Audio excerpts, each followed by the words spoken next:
Let's all do something good today. Hey y'all, welcome to Dad Does Dinner.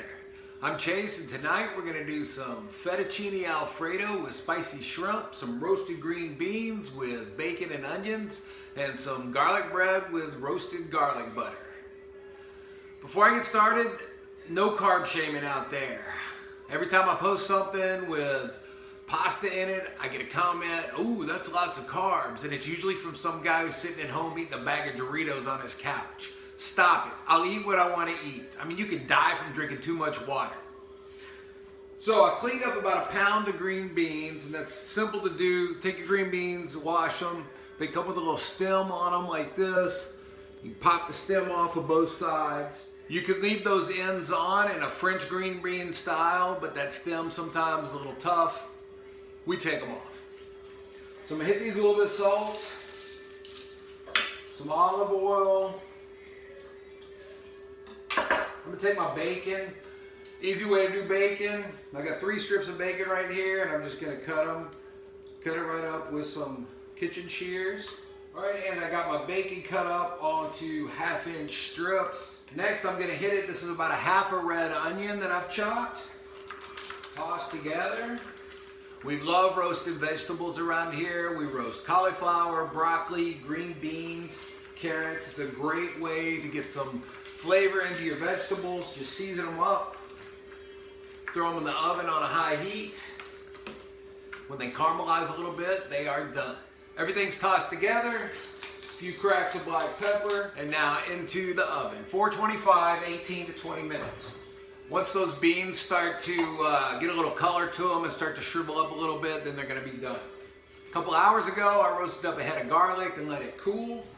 To roast garlic, trim the top of the garlic so you're just exposing the tops of some of the cloves. Put it on some foil. Drizzle with olive oil. Hit it with just a little bit of kosher salt. And then loosely wrap in the foil. Once loosely wrapped, put in a 350-degree oven for about 40 minutes until it's soft. I've also got a stick of softened butter. Take my roasted garlic, and then you just squeeze it right into the butter. I'm gonna add, about a teaspoon of fresh chopped Italian parsley, and then just stir to combine. If I didn't have salted butter and used a stick of unsalted butter, I would add about 1/2 teaspoon of kosher salt to this. Roasting the garlic beforehand makes that garlic really sweet. Makes it easy to mix with the butter. You can do this with raw chopped garlic. That works fine too. That'll give you a stronger garlic flavor. So all that's come together. Was at H-E-B today. They had just baked some French bread, so I picked it up. I'm gonna put 1/2 of this butter on each side of it. Good even coverage. Make sure you spread all the way across. Crust to crust is a must.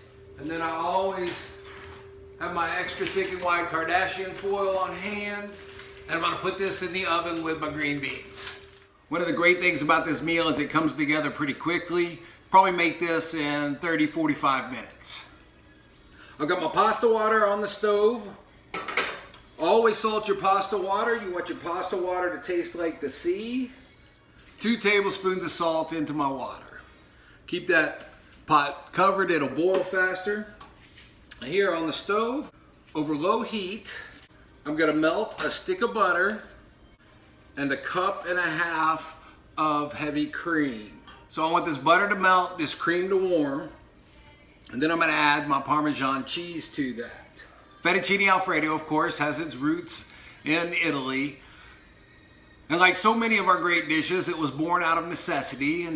Around 1920, a chef named Alfredo had a wife who was pregnant, and her stomach was often upset, and she needed something mild to eat. And so her husband, who was a chef, he put together some basically buttered noodles with a little bit of Parmesan cheese. Thus, Fettuccine Alfredo was born.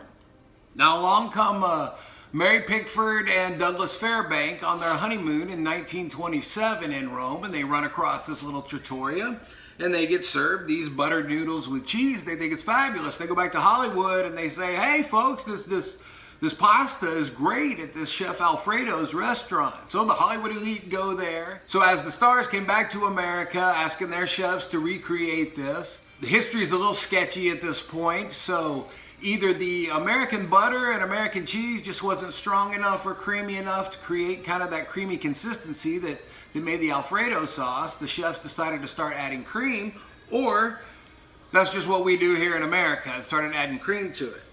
Became very popular, Olive Garden completely ruined it, and here we are today. Super simple and easy to make. So as the butter melts and the cream starts to warm, I'm gonna grate some fresh nutmeg into here. A little bit of nutmeg, especially if you're using the fresh kind. A little bit goes a long way. And I'm gonna put in just barely, maybe 1/8 of a teaspoon. All right, my butter and cream has come together. I'm gonna raise this heat up to just above medium, and I'm gonna bring that to a slight simmer before I add my cheese. Now we are gonna use good Parmigiano Reggiano. Don't skimp on the cheese on this meal. Go with the genuine Parmigiano Reggiano. That comes from a very specific region in Italy. It's the real stuff. And you don't want to end up shaking in a green can of American style Parmesan cheese that doesn't taste as good, doesn't melt as well. Now I'm using some fresh grated Parmigiano Reggiano. I let HEB go ahead and grate this for me. I know they do it fresh without any additives, and they can do it a lot finer than what I can at home. And this helps when I add the cheese to the cream and the butter. It helps it melt better. Once the butter melted, we switch from low to just above medium heat. We're just getting to the level where we want it to simmer. And now I'm going to whisk in 1.5 cups of Parmesan cheese. So I got 1.5 cups of cream, 1.5 cups of Parmesan cheese, a stick of butter. Now if you want to make this lighter, go eat a salad. Right, to this, I'm gonna add about 1 tablespoon of pressed garlic. I'm also gonna add half the zest of a lemon and half the juice of a lemon. What this does, it kind of brightens it up. This is a very rich dish, and this kind of brightens it up and cuts through that richness and gives it a little bit of a freshness. All my cheese is melted very well. I'm gonna turn this down to a very low heat, and it'll start to thicken a bit. So these green beans took right at about 20 minutes. You can see they're just starting to shrivel up, getting a little bit of color to them. The bacon and the onion really smells good with these. I'm just gonna give them a little toss in the pan, and I'm gonna cover those with some foil till we're ready to eat. Stir your sauce frequently. It's starting to thicken up. So after about 6-7 minutes, my sauce looks like it's about the thickness that I want. So I'm gonna put a spoon in, and then run my finger over it. You see how that sauce didn't come together on that spoon? It just kind of stays right where it is. So if I can get you a good view of that. Yeah, just like that. So that tells me it's ready. Oh my gosh. It is so good. That strong Parmesan flavor is perfect. That Parmesan's got a good bit of salt in it, so I didn't add any salt to this. The shrimp that we're gonna do is gonna have a lot of salt and spices on it. So, and then also at the end, I'm gonna top that with a little bit more Parmesan cheese. So I think the salt level is just fine. So I remove it from the heat. I'm gonna cover it. The pasta water is just starting to boil. After I took those green beans out of the oven, I just turned off the oven and left the bread in there. Since that garlic was already cooked, I don't have to worry about cooking out any kind of raw garlic flavor in that. So that bread's just sitting there nice and warm, and I'm gonna leave it there till we're ready to eat.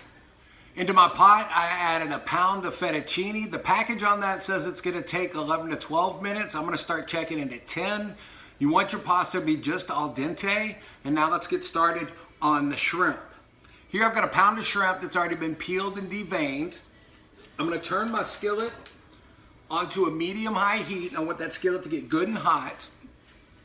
Now, to my shrimp, I'm gonna add about 2 teaspoons of Tony Chachere's Creole seasoning. Lots of flavor and spiciness without a whole lot of heat. So I'm just gonna toss that well into there. My pan's over medium-high heat. I'm using a non-stick skillet for this. I'm gonna add maybe a half a tablespoon of olive oil.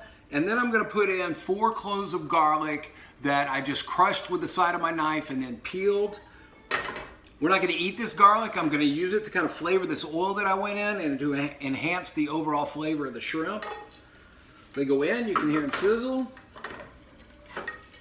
Let that garlic to just get started. So my garlic just started to turn brown. As you can see, I'm gonna go ahead and pull this out of the skillet. If I let it go any further, it's gonna become bitter. And I was just trying to infuse that oil with a little bit of that garlic flavor. And now I'm gonna add my shrimp. Now with the shrimp, you're gonna wanna work fast, get them spread out. These are gonna take, I don't know, a minute per side. Now that the shrimp is going, I'm gonna add the other half of that lemon zest and lemon juice. So this is half a lemon of lemon zest and half a lemon of lemon juice. I'm gonna toss in a little parsley to make me look fancy, like I know what I'm doing. The shrimp, you do not want to overcook shrimp. Overcooked shrimp gets tough and rubbery. You always would rather undercook it. It's gonna have a little carryover cooking. So this has been about a minute. We're just starting to turn pink. So I'm gonna turn all these over. So I got all my shrimp turned over. They have been in for almost 3 minutes. I'm gonna add just a little pat of butter to kind of finish them off, and I'm gonna remove them from the heat.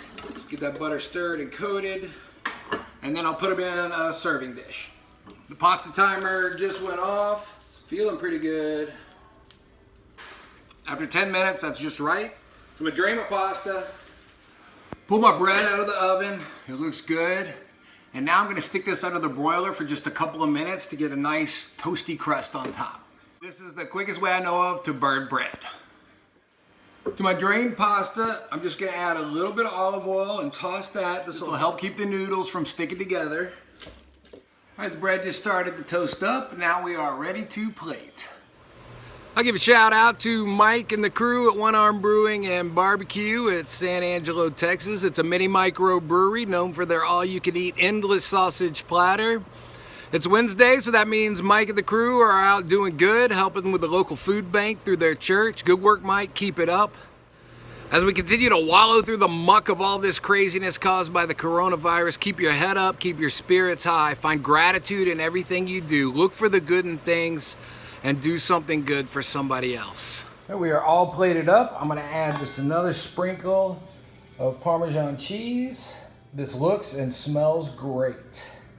All right, let's give it a taste. First, we'll try these green beans. If you like your bacon a little bit crispier, I like mine kind of soft and chewy in this, but you can cut that up a little bit smaller and it'll crisp up a little bit better. So get some bacon, a couple of these green beans. Those green beans still have a good bit of crunch to them, which I like. And they're full of that bacony and onion flavor. A little bit salty combined with that freshness and snap of the roasted green bean. It's really tasty. Now for some fettuccine. You know, if we were all eating together tonight, I would have served this up family style and tossed this all in a big bowl. But since we're gonna be eating at different times tonight, I just tossed my own pasta and a little bit of the sauce, added a few shrimp. Take a bite. That is just dynamite. It is rich and it's creamy. That lemon zest and juice kind of cuts through some of that richness for a little bit of brightness. The shrimp was cooked just right. It's full of flavor. It's well seasoned. And it's got that sweetness of shrimp and then the saltiness and spiciness of that Tony Chacher's that we added. Finally, don't want to leave the garlic bread out. I don't think I like any dinner bread better than that garlic bread made with the roasted garlic butter. Because that roasted garlic is so sweet. It just complements everything really well. Woo! We are happy with this one. Y'all stay well out there, and we'll see you next time. Yeah, every day's a chance to change somebody else's life.